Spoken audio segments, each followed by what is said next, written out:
get your plant and garden questions called. Lisa Briggs is standing by live at the Bruce Company in Middleton. Hi, Lisa. Hi, Lisa. Can Lisa hear us? Hello, Lisa. Yeah. Hi. Hello. How are you? I'm good. I can hear you. I'm good. We just can't see you. So let's get to the calls. We'll start with Michelle in Belleville. Hi, Michelle. What's your question? Hi. I have had two homes with two different kind of birch trees. One has where the branches kind of go straight up. I think it was called a paper birch. And the new home has branches that curve downward. What is the difference? And what's the best trimming time? And what kind of insecticides do I need to use?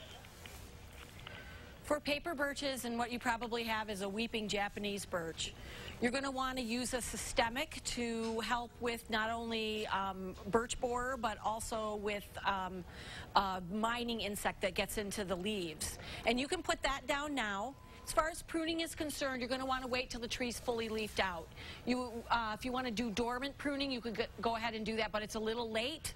So wait maybe till June, and then you can go ahead and prune it. All right, very good. Now we can see you clearly, Lisa. So let's go to Joan. To Joan in New Glarus. Hi, Joan. What's your question? Hi. I bought an azalea plant, and it's done blooming now. Do I clip off the dead buds, and how do I get it to rebloom? You probably got a florist azalea. Those are super popular for the spring holidays like Easter and Valentine's Day and even Mother's Day. They're not hardy here, and so they need a really particular kind of condition for them to rebloom, like a greenhouse.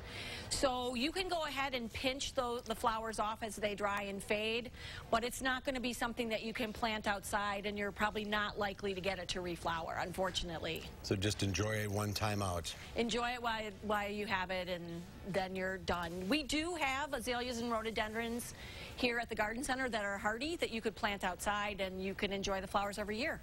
You know, I was outside in the backyard last night, and the daylilies started growing about a month ago, and then we had all this terrible weather, and they look terrible. Should I be worried about them?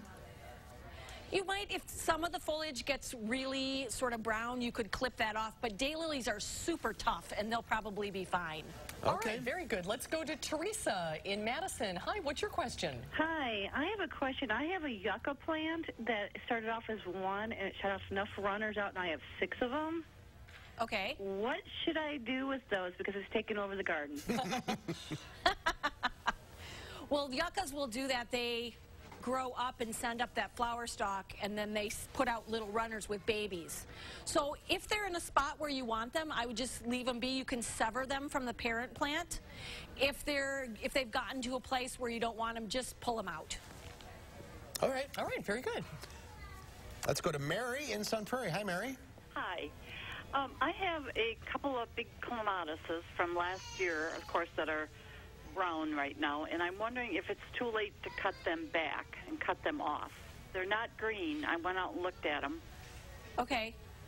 Yeah, you can go ahead and cut those back. You might want to wait a little bit to see if you've got some buds developing on some of that older wood now that it's starting to warm up, and then you would cut back just above a bud. If you don't get anything, there are some varieties that come back from the ground every year. So in the next couple weeks, if you don't see anything happening, go ahead and cut those back. Okay, thank you. Let's go to Pat. Oh, I think we just disconnected. Oh, Pat is not there. All right, she was going to talk about a Christmas cactus, but how far behind are we in the growing season? Oh gosh, you know, usually I would say 2-3 weeks. Generally, we see crab apples blooming for Mother's Day, and they're not even close. And Mother's Day is 2.5 weeks away. Yeah. So I think we're far behind. I'm a little worried that with all this warm weather coming, that everything's going to bloom all at once for about 3 days, and then it's going to feel like July. Which is often the case around here, isn't it? Yeah, that's exactly what happens. I think we go right from winter to summer. All right, let's see here. Who do we have? Diane in Madison. Hi, Diane. What's your question? Yes, there's a blueberry vine that's growing in the backyard, and it's taken over. How do I reroute it? So it's a vine that has blueberries? Yes, and it takes over. It grows all into the trees, and it's not mine. I can't control it.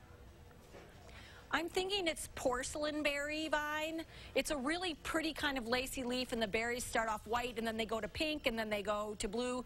It is an invasive plant, according to the DNR, so cut it back wherever it's coming into your yard, and if it's coming from your neighbors, you might want to talk to them about it.